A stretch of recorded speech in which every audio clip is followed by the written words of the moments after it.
গজবে ধরছে, গজবে ধরছে। লক্ষণ বড় খারাপ। সারাদিন রাস্তায় আডে চেয়ার লাগে না, সারাদিন অফিস করে চেয়ার লাগে না, মসজিদে আইসা চেয়ার তালাশ করে। তুমি কার সামনে চেয়ারে বসতে চাও? এই মসজিদ তোমার বাপ দাদার ঘর না, এটা আল্লাহর ঘর, ঠিক কিনা বলো? আল্লাহর ঘরের ভেতরে আল্লাহরে দেখাইয়া তুমি চেয়ারে বসো, এটা সাংঘাতিক বেয়াদবি। প্রয়োজনে শুয়ে নামাজ পড়বা, বৈশা নামাজ পড়বার নিচে, চেয়ারে বসলে নামাজ হবে না, হবে না, হবে না। তামাশার জায়গা নাই, এটা মসজিদ, আল্লাহর ঘর। তামাশা করো। সারাদিন ঘুরতে আসে হান্ডু হান্ডু করিয়া, বাজার করে, বউ লইয়া ঘুরে, চেয়ার লাগে না। মসজিদে গেলেই চেয়ার লাগে, তামাশা করার জায়গা পায়। আপনি যদি এমন অবস্থা হয়ে যায় যে আপনার পা ভেঙে গেছে, আপনি শোয়া থেকে উঠতে পারেন না, আপনার জন্য মসজিদে যাওয়া জরুরি। আপনি মসজিদে যাওয়া লাগবে না, আপনি শুয়ে শুয়ে সিটতে নামাজ পড়বেন। মসজিদে যাওয়ার দরকার নেই, বসার দরকার নাই, দাঁড়ানোর দরকার নাই। আপনার পা ভেঙে গেছে, আপনি দাঁড়াবেন কেমনে? আপনি শুয়ে শুয়া এই পাগুলা পশ্চিম দিকে দিয়া, মাথাটা একটু উঁচার দিকে উঠাইয়া, তারপরে আপনি নামাজ পড়বেন ইশারা ইঙ্গিতে, ওইখানে শুয়ে শুয়া। নাইলে বলবেন বৈশা বৈশা, কিন্তু চেয়ারে বৈশা নামাজ পড়া যাবে না। এটা সাংঘা। আপনি চিন্তা করে দেখেন তো, আমি নাগাইশের পীর সাহেব, আমি যদি একটা চেয়ারে বসি, পাশে এসে একজন বসবে না, বলবে যে না, হুজুরের সাথে আমি বসবো না, এটা খারাপ দেখা যায়। হুজুর আলেম মানুষ, পিসাব মানুষ, ওনার সাথে চেয়ারে বসি কেমনে, এটা খারাপ দেখা যায়। তাহলে আপনি এতদূর বুঝলেন, পিসাবকে সম্মান করে আপনি চেয়ারে বসলেন না, আর আল্লাহরে দেখাইয়া দেখাইয়া পাও দুইটা চড়াই দিয়া। কি কারবার? কি কারবার? কি তামাশা? কি বলবেন আল্লাহ জিজ্ঞেস করলে? কি বলবেন আপনি? দয়া করে এই কাজটা কেউ করবেন না, আপনার নামাজ হবে না। কারণ চেয়ারে বসলে রুকু হয় না, চেয়ারে বসলে সেজদা হয় না, নাক, মুখ, কপাল এগুলা মাটিতে লাগে না। এই শর্ত হইল সেজদা, নাক মাটিতে লাগতে হবে, কপাল মাটিতে লাগতে হবে। তো চেয়ারে বই আপনি এটা শিখছেন কই? আপনি সব মস্কারা কে শিখাইছে আপনার? এই সব মন মতো মাসালা। এই যে নামাজ পড়তে আছে, মনে হয় যেন উনি আল্লাহরে বিপদের তো উদ্ধার করতে আছে। নাউজুবিল্লাহ বলেন।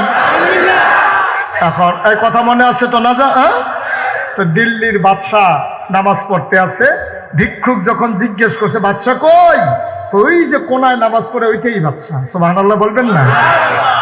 একজন একজন করে সব বেরো হয়ে গেল। ভিক্ষুক দেখে বাদশাহ বসে আছে, উনি পেছনে গিয়া বসলেন। আবার বসার পরে তাকাইয়া দেখে ভিক্ষুক সব বেরো হয়ে গেছে, একজনও নাই রাজা ছাড়া। এবার রাজমশাই আল্লাহর দরবারে দুইটা হাত বাড়িয়ে দিয়েছে, চোখের পানি ছেড়ে দিয়েছেন।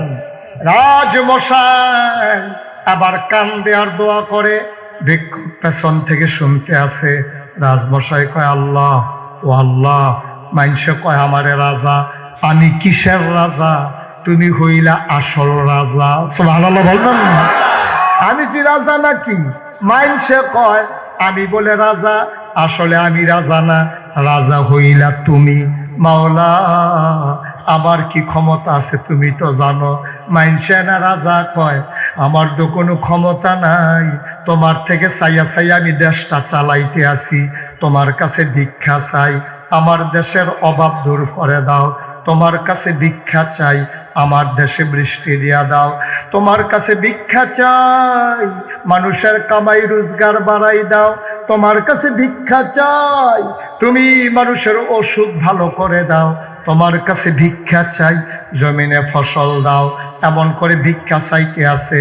দোয়া শেষ হইছে, লা ইলাহা ইল্লাল্লাহু মুহাম্মাদুর রাসূলুল্লাহ। দোয়া শেষ। এবার রাজমশাই মসজিদ থেকে দেখাইয়া দেখে একটা লোক বাড়ি যাইতে আছে, আর একজন লোকও নাই। রাজমশাই ডাক যায়, এদিকে আসো। কার কাছে আইছিলা? কয় আপনার কাছে আইছিলাম। কই কি আল্লাহ আইছিলা? কয় না, বইলা লাভ নাই, আইছিলাম আপনার কাছে। তো যেই লেগে আইছিলাম, যেই জিনিসের লেগে আইয়া দেখলাম আপনার কাছে কইয়া কোনো লাভ নাই। কয় কি জিনিসের জন্য আসছিলা? কয় আইছিলাম ভিক্ষার লাগিয়া। আইয়া দেখি আমি কি ভিক্ষুক, আপনি তো আরো বড় ভিক্ষুক। আমি তো ভিক্ষা করি, ফাইটাই পয়সা টয়সা, আর আপনি যেমন কোন শুরু করছে, আমার যেই মায়া লাগছে থাকলে আমিও দিলাম। ওই থাকলে আমিও দিতাম। এমনি কি মানুষে কান্দে? কি শুরু করছেন আপনি? ভিক্ষা চাই, ভিক্ষা চাই, ভিক্ষা চাই। আমার ভিক্ষার কথা আমি বললেই এলেছি। কত তুমি আমার কাছে চাইবে? আমি চাইছি আল্লাহর কাছে, তুমি আমার কাছে চাইবে? না না না না, এত বোকা না আমি। আল্লাহ কিছু বুদ্ধি দিচ্ছে, সুবহানাল্লাহ বলবেন না? আমাদের বুদ্ধি আল্লাহ দিছে নাকি দেন নাই? গভীর মনোযোগ, সাংঘাতিক বুদ্ধি দিছে আল্লাহ, কিন্তু এই বুদ্ধি আমরা কাজে লাগাইতে পারি নাই, ঠিক কিনা? আবার রাজা ডাক দিয়া কয়, ভিক্ষুক তুমি আমার কাছে কি চাইবা চাও? ভিক্ষুক ডাক দিয়া কয়, না আমি আপনার কাছে আর চাইব না। কয় কেন চাইবা না? কয় আপনার কাছে আইসা আমার একটা লাভ হইছে। কয় কি লাভ হইছে? কয় রাজা বাদশারা কই ভিক্ষা করে জায়গাটা চিন্না গেল। এতদিন আমি জায়গা চিনি নাই। সুবহানাল্লাহ, সুবহানাল্লাহ। এতদিন আমি জায়গা চিনি নাই। মুড়ে মুড়ে মানুষের কাছে হাত পাচ্ছি, আপনার কাছে আইসা আজকে জায়গা চিন্না ফালাইছি। কোন জায়গায় চাওয়া লাগে আজকে জায়গা চিনে গেছি। আমার কাছে কিচ্ছু চাইবা না? কয় না, আপনি দিলে আর কি দেবেন? আমি এমন একজনের কাছে চাইব যিনি ফাআলুল লিমা ইউরিদ, তার কাছে যখন চায় আল্লাহ তারে বেশি বেশি করে দিয়ে দেয়। তাইলে আমরা চাইবো কার কাছে? মাজারে গিয়া, পীরের পায়ে গিয়া? আমার দেশে আছে নাকি না? আপনাদের ঢাকাতে বোধহয় সব নাই না? আমি গেছিলাম সাতপুর মাহফিলে। কিফুর? আরে কথা কয়ান, কিফুর? সাতপুর মাহফিলে গিয়ে শুনলাম মাজারও সাজদা দেয়। আমি সর্বনাশ। আইলাম কুমিল্লার দক্ষিণে, ওইখানে আসার পরে শুনি যে পীরের ফাও সাজদা দেয়। কুমিল্লার মাঝামাঝি আইয়া শুনলাম যে পীরের ফায়ের ভিতরে সুমা।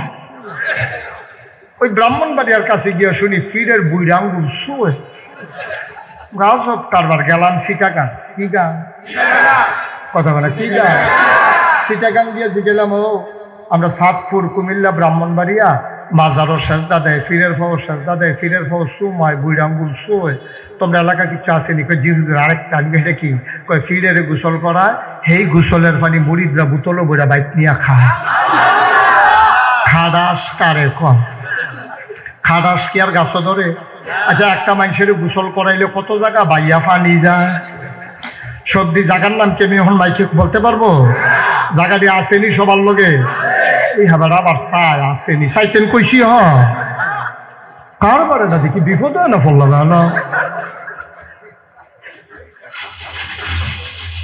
মুসলমান, একটা মানুষকে গোসল করাইলে কত জায়গা দিয়া পানি যায় আব্বা। ওই পানি বোতলে বইরা নিয়া খাও। কপাল খারাপ তোমার। ফিসাবের জন্য কবর জিয়ারতের সময় দোয়া করে, আল্লাহ আমার হুজুরের গুনাহ মাফ করে দাও, আমার হুজুরের জান্নাত দিয়া দাও। কতক্ষণ পরে দোয়া উল্টাই গেছে গা। এতক্ষণ আল্লাহর কাছে চাইছে হুজুরের লাগিয়া, এখন নিজের জন্য চাই হুজুরের কাছে, ঠিক কিনা? আল্লাহ বাবা, আপনি আমার কোথাও একটা ছেলে মেয়ের লাইন করে দিবেন, ব্যবসার ভিতরে লাভ করে দিবেন, মাজারও জায়গায় সাওনের লেগে। ভাই, তুমি তোমার ফিসাবের লেগে চাইলে আল্লাহর কাছে, তোমার নিজের জন্য চাইলে হুজুরের কাছে না। যেই আল্লাহ তোমার পীর সাহেবের গুনাহ মাফ করে জান্নাত বানাই দিতে পারে, সেই আল্লাহ তোমারও দেওয়ার ক্ষমতা রাখে, ঠিক কিনা?